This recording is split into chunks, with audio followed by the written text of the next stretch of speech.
Сәлеметсіздерме? Мен нөмір 3 орта мектеп кешенінің тарих пәнінің мұғалімі Секежан болды. Мен осы жыл эстафетаны мектебіміздің математика пәнінің мұғалімі Жанна мұғалімнен қабылдап алдым.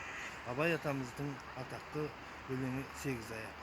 Алыстан сермеп, жүректен тербеп, шымырлап бойға жайылған, қиуадан шауып қисынын тауып, тағылым жетсе айырған, толғауы 90 қызыл тіл, сөйлеймін десең өзің біл. Өткірдің жүзі, кестенің бізі, өрнегін сендей салалмас, білгенге маржан, білмеске арзан, надандар бәхрәм табалмас. Қинама бекер тілмен жақ, көңілсіз құлақ, ойғолақ.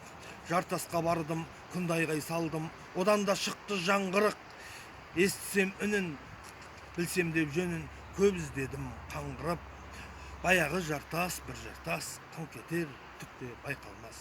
Атадан алтау, анадан төртеу, жалғыздық көрер жерім жоқ. Ағайым бек көп, айтамын ептеп, сөзімді ұғар елім жоқ. Моласындай бақсының, жалғыз қалдым тапшыным.